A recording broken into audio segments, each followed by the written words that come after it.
LaTeX ಬಳಸಿ report ಬರೆಯುವ ಟ್ಯುಟೋರಿಯಲ್ಗೆ ತಮ್ಮೆಲ್ಲರಿಗೂ ಸ್ವಾಗತ. ಈ ಸ್ಕ್ರೀನ್ ನ ಮೇಲೆ 3 ವಿಂಡೋಸ್ಗಳು ಇರುವುದನ್ನು ಗಮನಿಸಿ. ಸೋರ್ಸ್ ಫೈಲ್ ಎಡಿಟರ್ ನಲ್ಲಿದೆ. ನಾನು ಇಮ್ಯಾಕ್ ಎಡಿಟರ್ ಅನ್ನು ಬಳಸುತ್ತಿದ್ದೇನೆ. ಟ್ಯುಟೋರಿಯಲ್ ನಲ್ಲಿ ಸೋರ್ಸ್ ಫೈಲ್ ಅನ್ನು ಕಂಪೈಲ್ ಮಾಡಿ ಪಿಡಿಎಫ್ ಫೈಲ್ ಅನ್ನು ರೂಪಿಸುತ್ತಿದ್ದೇನೆ. ಈ ಪಿಡಿಎಫ್ ಫೈಲ್ ಅನ್ನು ಪಿಡಿಎಫ್ ರೀಡರ್ ನಲ್ಲಿ ನೋಡುತ್ತಿದ್ದೇನೆ. ನಾನು ಸ್ಕಿಮ್ ಎಂಬ ಪಿಡಿಎಫ್ ರೀಡರ್ ಅನ್ನು ಮ್ಯಾಕ್ OS X ನಲ್ಲಿ ಬಳಸುತ್ತಿದ್ದೇನೆ. ಈ ರೀಡರ್ ಅತ್ಯಂತ ಹೊಸ ಫೈಲ್ ಅನ್ನು ಲೋಡ್ ಮಾಡುತ್ತದೆ. ನೀವು ಡಾಕ್ಯುಮೆಂಟ್ ಅನ್ನು ಲೇಟೆಕ್ ನಲ್ಲಿ ರಚಿಸುವಾಗ ಈ ರೀತಿಯೇ ವಿಂಡೋಸ್ ಅನ್ನು ಬಳಸಬೇಕೆಂಬ ನಿಯಮವಿಲ್ಲ. ನಿಮ್ಮ ಇಷ್ಟ ಬಂದ ಹಾಗೆ ಎಡಿಟರ್ ಮತ್ತು ಪಿಡಿಎಫ್ ರೀಡರ್ ಅನ್ನು ಬಳಸಬಹುದು. ಲೇಟೆಕ್ ಅನ್ನು ಬಳಸುವ ರೀತಿ ಲೈನಕ್ಸ್ ಮತ್ತು ಯುನಿಕ್ಸ್ ನಲ್ಲಿ ಒಂದೇ ರೀತಿಯಾಗಿರುತ್ತದೆ. ಆದರೆ ವಿಂಡೋಸ್ ನಲ್ಲಿ ಸ್ವಲ್ಪ ಬದಲಾವಣೆ ಇರುತ್ತದೆ. ಸೋರ್ಸ್ ಫೈಲ್ ಎಲ್ಲ ಆಪರೇಟಿಂಗ್ ಸಿಸ್ಟಂಗಳಲ್ಲಿ ಒಂದೇ ರೀತಿಯಾಗಿರುತ್ತದೆ. ಇದರ ಪರಿಣಾಮವಾಗಿ ಲೈನಕ್ಸ್ ನಲ್ಲಿರುವ ಸೋರ್ಸ್ ಫೈಲ್ ಅನ್ನು ವಿಂಡೋಸ್ ನಲ್ಲಿ ಬಳಸಬಹುದು. ಈ ಸ್ಪೋಕನ್ ಟ್ಯುಟೋರಿಯಲ್ ನ ಸರಣಿಯಲ್ಲಿ ಮೊದಲನೆಯದು ಕಂಪೈಲಿಂಗ್. ಇದರಲ್ಲಿ ಲೇಟೆಕ್ ನ ಇಂಟ್ರೊಡಕ್ಷನ್ ಇದೆ. ನಿಮಗೆ ಗೊತ್ತಿಲ್ಲದಿದ್ದರೆ ಇದನ್ನು ನೋಡಬಹುದು. ನಾನು ಇಲ್ಲಿ ಟೆಕ್ಸ್ಟ್ ಸೈಜ್ ಅನ್ನು 12 ಪಾಯಿಂಟ್ ಗೆ ಮತ್ತು ಆರ್ಟಿಕಲ್ ಕ್ಲಾಸ್ ಅನ್ನು ಬಳಸುತ್ತಿದ್ದೇನೆ. ಟೈಟಲ್ ನ ವಿಭಾಗ, ಉಪವಿಭಾಗ, ಉಪವಿಭಾಗಗಳನ್ನು ನಿರ್ಧರಿಸಿದ್ದೇನೆ. ಇದರ ಪ್ರತಿಯೊಂದರ ಪ್ರಮಾಣವು ಅದಕ್ಕನುಗುಣವಾಗಿ ಔಟ್ಪುಟ್ ನಲ್ಲಿ ಕಾಣಿಸುತ್ತದೆ.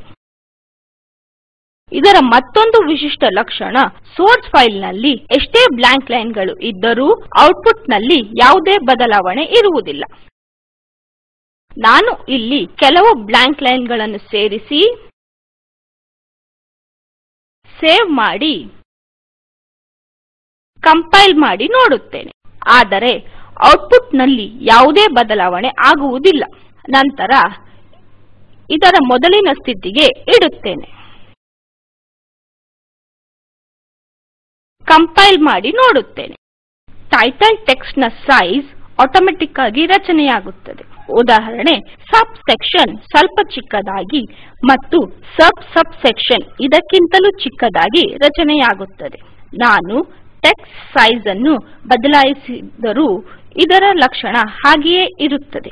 ನಾನು ಟೆಕ್ಸ್ಟ್ ಅನ್ನು 11 ಪಾಯಿಂಟ್ ಗೆ ಇಟ್ಟು ಸೇವ್ ಮಾಡಿ ಕಂಪೈಲ್ ಮಾಡಿ ನೋಡುತ್ತೇನೆ.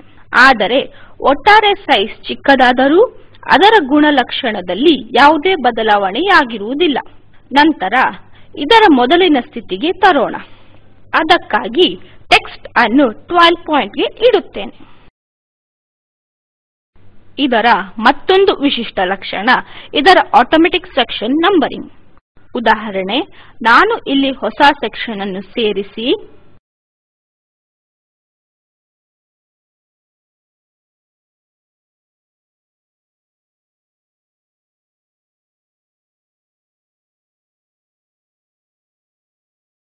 ಸೇವ್ ಮಾಡಿ ಕಂಪೈಲ್ ಮಾಡುತ್ತೇನೆ. ಇದನ್ನು ಇನ್ಸರ್ಟೆಡ್ ಸೆಕ್ಷನ್ ಎಂದು ಕರೆಯುತ್ತೇನೆ. ಹೀಗೆ ಮಾಡಿ ನೋಡಿದರೆ ಇದರ ಸ್ಥಳಕ್ಕೆ ಸರಿಯಾಗಿ ನಂಬರ್ ಬರುತ್ತದೆ. ಒಟ್ಟಾರೆ ಸ್ಪೇಸಿಂಗ್, ಸೈಜ್, ವೈಶಿಷ್ಟ್ಯ, ಬೋಲ್ಡ್ ಲೆಟರ್ ಎಲ್ಲವನ್ನು ಲೇಟೆಕ್ ನಲ್ಲಿ ಆಟೋಮ್ಯಾಟಿಕ್ ಆಗಿ ತೆಗೆದುಕೊಳ್ಳುತ್ತದೆ. ಈಗ ಟೇಬಲ್ ಆಫ್ ಕಂಟೆಂಟ್ಸ್ ರಚಿಸುವ ಬಗ್ಗೆ ತಿಳಿಸುತ್ತೇನೆ.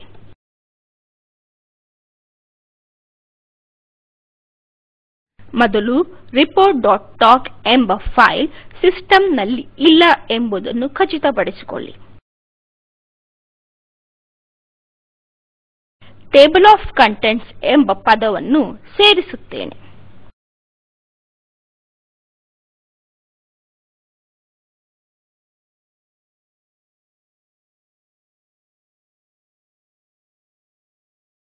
ನಂತರ ಸೇವ್ ಮಾಡಿ ಕಂಪೈಲ್ ಮಾಡಿ ನೋಡುತ್ತೇನೆ. ಇಲ್ಲಿ ಈ ಪದವನ್ನು ಬಿಟ್ಟು ಬೇರೇನೂ ಕಾಣಿಸುವುದಿಲ್ಲ.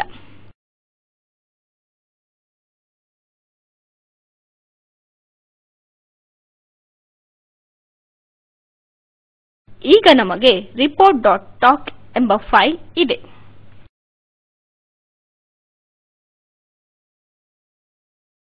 ಸೆಕ್ಷನ್ ಟೈಟಲ್ ಗಳು ಟಾಕ್ ನಲ್ಲಿ ಬರೆದಿವೆ. ಈಗ ಇದನ್ನು ನೋಡೋಣ.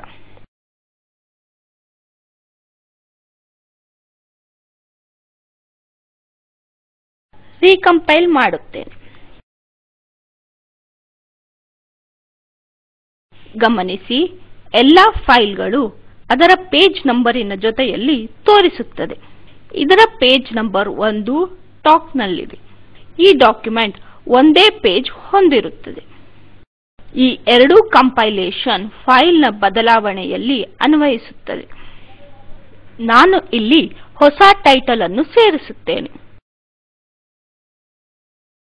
ಇದನ್ನು ಮಾಡಿಫೈಡ್ ಸೆಕ್ಷನ್ ಎಂದು ಕರೆಯುತ್ತೇನೆ. ಕಂಪೈಲ್ ಮಾಡಿ ನೋಡೋಣ.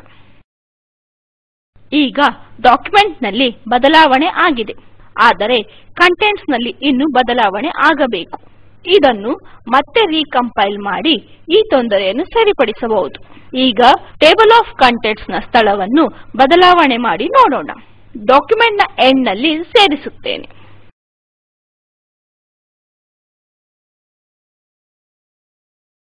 ಕಂಪೈಲ್ ಮಾಡಿದಾಗ ಟಾಪ್ ಕೊನೆಗೆ ಬಂದಿರುವುದನ್ನು ಗಮನಿಸಬಹುದು. ನಂತರ ಇದನ್ನು ಮೊದಲಿದ್ದ ಸ್ಥಿತಿಗೆ ಇಡುತ್ತೇನೆ.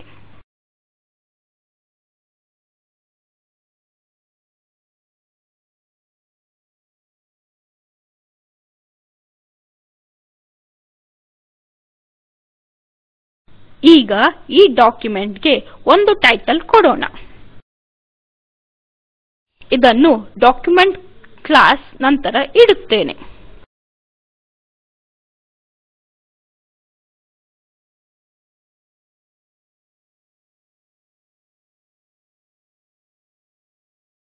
ಆಥರ್, ಇಲ್ಲಿ ಹೊಸ ಲೈನ್ ಅನ್ನು ಸೇರಿಸುತ್ತೇನೆ.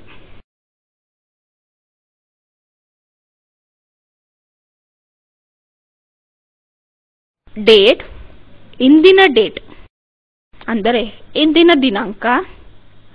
ಇದು ಪ್ರಥಮವಾಗಿ ಡಾಕ್ಯುಮೆಂಟ್ ತಯಾರಿಸಿದ ದಿನಾಂಕವಾಗಿರುತ್ತದೆ. ನಂತರ ಕಂಪೈಲ್ ಮಾಡಿ ನೋಡುತ್ತೇನೆ, ಆದರೆ ಔಟ್ಪುಟ್ ನಲ್ಲಿ ಯಾವುದೇ ಬದಲಾವಣೆ ಆಗಿರುವುದಿಲ್ಲ. ಕಾರಣವಿಷ್ಟೇ, ನಾನು ಈ ಡಾಕ್ಯುಮೆಂಟ್ಗೆ ಏನು ಮಾಡಬೇಕು ಎಂದು ಹೇಳಿಲ್ಲ. ಅದಕ್ಕಾಗಿ ನಾನು ಮೇಕ್ ಟೈಟಲ್ ಎಂಬ ಕಮಾಂಡ್ ಅನ್ನು ಇಲ್ಲಿ ಸೇರಿಸುತ್ತೇನೆ. ಒಂದು ಪದವನ್ನು ನನಗೆ ಟೈಟಲ್ ಬೇಕಿರುವ ಸ್ಥಳದಲ್ಲಿ ಸೇರಿಸುತ್ತೇನೆ. ಅದು ಡಾಕ್ಯುಮೆಂಟ್ ನ ಬಿಗಿನಿಂಗಿನಲ್ಲಿ ಇರುತ್ತದೆ.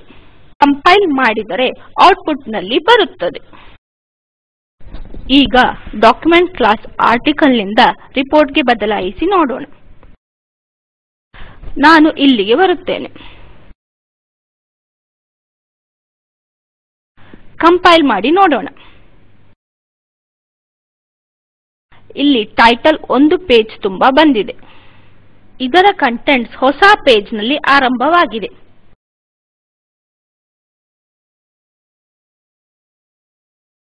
ಪೇಜ್ 1ರಲ್ಲಿ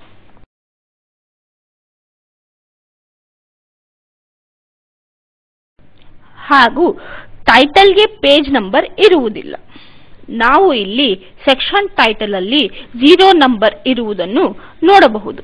ರಿಪೋರ್ಟ್ ಗೆ ಚಾಪ್ಟರ್ ಅಗತ್ಯವಿರುತ್ತದೆ, ಆದರೆ ನಾನು ಇನ್ನು ಯಾವುದೇ ಚಾಪ್ಟರ್ ಹಾಕಿರುವುದಿಲ್ಲ. ಹಾಗಾಗಿ ಇದರ ಸಂಖ್ಯೆ 0 ಆಗಿದೆ. ಈ ಉಪವಿಭಾಗ ನಂಬರ್ ಜೊತೆಯಲ್ಲಿ ಯಾವುದೇ ಸಂಬಂಧವಿರುವುದಿಲ್ಲ ಮತ್ತು ಕಂಟೆಂಟ್ ಮಾಹಿತಿಯು ಕೂಡ ಸರಿಯಾಗಿರುವುದಿಲ್ಲ. ಇದು ಇನ್ನು ಹಳೆಯ ನಂಬರ್ ಅನ್ನೇ ತೋರಿಸುತ್ತದೆ. ಈಗ ಇದರಲ್ಲಿ ಹೊಸ ನಂಬರ್ ಬಂದಿದೆ. ಇಲ್ಲಿ ಹೊಸ ಚಾಪ್ಟರ್ ಪ್ರಾರಂಭಿಸೋಣ.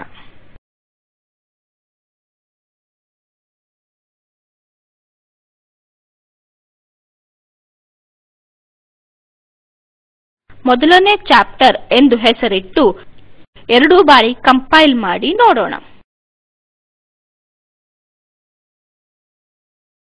ಕಂಟೆಂಟ್ಸ್ ನಲ್ಲಿ ಯಾವುದೇ ಬದಲಾವಣೆಯೂ ಇಲ್ಲ ಮತ್ತು ಇತರೆ ಅಂಶಗಳು ಕೂಡ ಕಾಣೆಯಾಗಿದೆ. ಕಾರಣವಿಷ್ಟೇ, ಚಾಪ್ಟರ್ ಕಮಾಂಡ್ ಹೊಸ ಪೇಜ್ ಅನ್ನು ತೋರಿಸಿದೆ. ಮುಂದಿನ ಪೇಜ್ಗೆ ಹೋಗಿ ಇದನ್ನು ಖಾತರಿಪಡಿಸಿಕೊಳ್ಳೋಣ. ಇಲ್ಲಿ ಹೊಸ ಪೇಜಿಗೆ ಹೋಗಿ ಚಾಪ್ಟರ್ ಎಂಬ ಪದ ಬಂದಿರುವುದನ್ನು ನೋಡಿ. ಅದನ್ನು ಇಲ್ಲಿ ನೋಡಬಹುದು. ನಾನು ಹಿಂದಕ್ಕೆ ಹೋಗುತ್ತೇನೆ. ಈಗ ಕಂಪೈಲ್ ಮಾಡೋಣ. ನೀವು ಇಲ್ಲಿ ಮತ್ತೊಂದು ಹೊಸ ಚಾಪ್ಟರ್ ನ ಇನ್ಫಾರ್ಮೇಶನ್ ಬಂದಿರುವುದನ್ನು ಕಂಟೆಂಟ್ಸ್ ನಲ್ಲಿ ನೋಡಬಹುದು. ನಿಮಗೆ ಅಪೆಂಡಿಕ್ಸ್ ಸೇರಿಸಬೇಕಾದರೆ ಅಪೆಂಡಿಕ್ಸ್ ಕಮಾಂಡ್ ಸೇರಿಸಿ.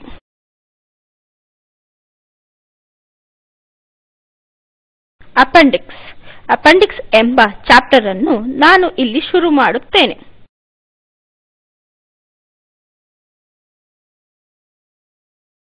ನಾನು ಇಲ್ಲಿ ಮೊದಲನೇ ಚಾಪ್ಟರ್ ನಲ್ಲಿ ಅಪೆಂಡಿಕ್ಸ್ ಸೇರಿಸುತ್ತೇನೆ.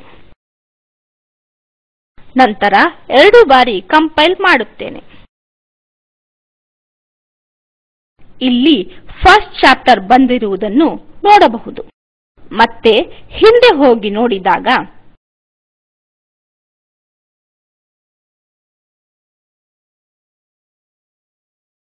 ಅಪೆಂಡಿಕ್ಸ್ ಎ ಹೊಸ ಪೇಜ್ ನಲ್ಲಿ ಬಂದಿರುವುದನ್ನು ಗಮನಿಸಬಹುದು. ಇಲ್ಲಿ ಒಟ್ಟು ಪುಟಗಳ ಸಂಖ್ಯೆ 4ಕ್ಕೆ ಬಂದಿದೆ ಮತ್ತು ಇಲ್ಲಿ ಅಪೆಂಡಿಕ್ಸ್ ಎಂಬ ಪದವನ್ನು ನೋಡಬಹುದು. ಮತ್ತೆ ಹೊಸ ಚಾಪ್ಟರ್ ಸೇರಿಸಿ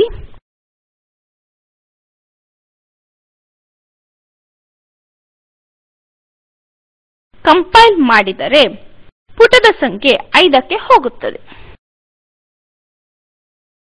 ಇದೊಂದು ಹೊಸ ಪೇಜ್. ಈಗ ನಾವು ಪೇಜಿನ ಪ್ರಾರಂಭಕ್ಕೆ ಹೋಗೋಣ. 2 ಬಾರಿ ಕಂಪೈಲ್ ಮಾಡಿದರೆ ಕಂಟೆಂಟ್ ಸರಿಯಾಗಿ ಕಾಣುತ್ತದೆ. ರಿಪೋರ್ಟ್ ಕ್ಲಾಸ್ ನಿಂದ ಮತ್ತೆ ಆರ್ಟಿಕಲ್ ಕ್ಲಾಸ್ಗೆ ಬದಲಾಯಿಸಿದರೆ ಏನಾಗುತ್ತದೆ ಎಂಬುದನ್ನು ನೋಡೋಣ. ಇಲ್ಲಿ ಬರುತ್ತೇನೆ.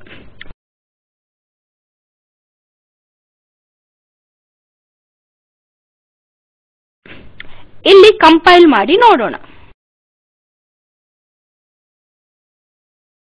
ಲೇಟೆಕ್ ನಲ್ಲಿ ಸ್ವಲ್ಪ ಎರರ್ ತೋರಿಸುತ್ತದೆ.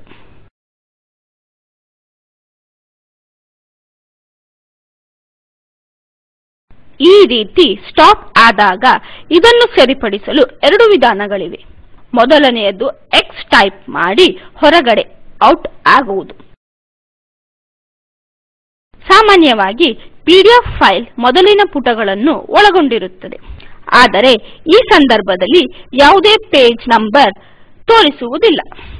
ತಕ್ಷಣವೇ ಸೋರ್ಸ್ ಫೈಲ್ ಗೆ ಹೋಗಿ ಎರರ್ ಅನ್ನು ಸರಿಪಡಿಸಿ ಮುಂದೆ ಹೋಗಬೇಕು. ಹೊಸಬರು ನಿರಂತರವಾಗಿ ಕಂಪೈಲ್ ಮಾಡಿದರೆ ಎರರ್ ಕಂಡುಹಿಡಿಯುವುದು ತುಂಬಾ ಸುಲಭ. ಕೆಲವು ಸಂದರ್ಭಗಳಲ್ಲಿ ತಪ್ಪುಗಳಿಂದ ಲೇಟೆಕ್ ಪಾಸ್ ಆಗುತ್ತದೆ. ಡಾಕ್ಯುಮೆಂಟ್ಸ್ ಹಾಗಾಗಿ ಕೊನೆಗೊಳ್ಳುತ್ತದೆ. ಎಂಡ್ ಡಾಕ್ಯುಮೆಂಟ್ ನಂತರ ಬರುವ ಯಾವುದೇ ಅಂಶಗಳಿಗೆ ಲೇಟೆಕ್ ನಲ್ಲಿ ಯಾವುದೇ ತೊಂದರೆ ಇಲ್ಲ ಮತ್ತು ಈ ಭಾಗವನ್ನು ಬದಲಾಯಿಸುವ ಅಗತ್ಯವಿರುವುದಿಲ್ಲ. ಮಧ್ಯವರ್ತಿ ಎಂಡ್ ಡಾಕ್ಯುಮೆಂಟ್ ನಲ್ಲಿ ತೆಗೆದುಹಾಕಬಹುದು.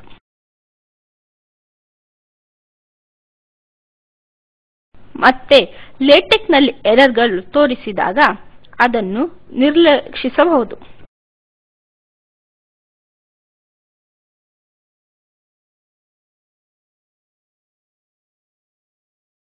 ನಿರ್ಲಕ್ಷಿಸಲು ಎಂಟರ್ ಪ್ರೆಸ್ ಮಾಡಿ ಮುಂದೆ ಹೋಗಬಹುದು. ನಾನು ಈಗ ಮಾಡಿದ ಹಾಗೆ. ನಾನು ಹೀಗೆ ಮಾಡಿದಾಗ ಏನಾಯಿತು ಅಂದರೆ ಇದರಲ್ಲಿ 2 ಪುಟಗಳಿವೆ. ಮೊದಲನೇ ಪುಟದಲ್ಲಿ ಮಾಹಿತಿಯು ವ್ಯವಸ್ಥಿತವಾಗಿಲ್ಲ. ಈ ತಪ್ಪನ್ನು ಸರಿಪಡಿಸಬಹುದು. ಈ ತಪ್ಪಿನಲ್ಲಿ ಒಂದು ಚಾಪ್ಟರ್ ಇದೆ. ಇದನ್ನು ತೆಗೆದುಹಾಕೋಣ. ಇದಕ್ಕಾಗಿ ಕಂಪೈಲ್ ಮಾಡಬೇಕು. ಒಂದು ಸಲ ಕಂಪೈಲ್ ಮಾಡಿದೆ.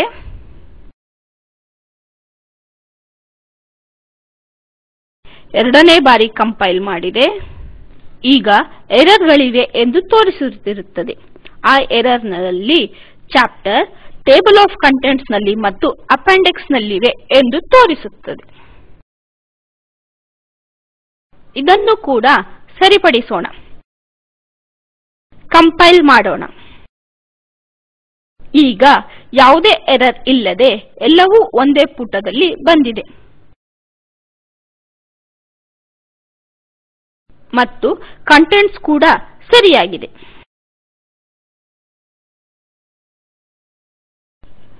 ನೀವು ನಿರ್ಭಯವಾಗಿ ಸೋರ್ಸ್ ಫೈಲ್ ಅನ್ನು ಬದಲಾವಣೆ ಮಾಡಬಹುದು. ಉದಾಹರಣೆಗೆ ನೀವು ಸೆಕ್ಷನ್ಸ್ ಅನ್ನು ಸೇರಿಸಬೇಕಾದರೆ ಅಥವಾ ಸಬ್ ಸೆಕ್ಷನ್ ಅನ್ನು ಮೇನ್ ಟೆಕ್ಸ್ಟ್ ನಲ್ಲಿ ಅಥವಾ ಅಪೆಂಡಿಕ್ಸ್ ಅಥವಾ ರಿಪೋರ್ಟ್ ಸ್ಟೈಲ್ ಅನ್ನು ಸೇರಿಸಬಹುದು. ಈ ಟ್ಯುಟೋರಿಯಲ್ ನಲ್ಲಿ ಕೊಟ್ಟಿರುವ ಕಮಾಂಡ್ ಗಳನ್ನು ನಿಮಗೆ ಆತ್ಮವಿಶ್ವಾಸ ಬರುವವರೆಗೂ ಇದನ್ನು ಅಭ್ಯಾಸ ಮಾಡಿ. ನೀವು ಸೋರ್ಸ್ ಫೈಲ್ ನಲ್ಲಿ ಮಾಡಿದ ಪ್ರತಿಯೊಂದು ಬದಲಾವಣೆಯು ಕಂಪೈಲ್ ಆಗಿದೆ ಎಂಬುದನ್ನು ಖಾತರಿಪಡಿಸಿಕೊಳ್ಳಿ. ಹೊಸಬರಿಗೆ ಈ ನಿಯಮ ಪಾಲಿಸದಿದ್ದರೆ ತೊಂದರೆಗೆ ಒಳಗಾಗುವುದು ಸಹಜ.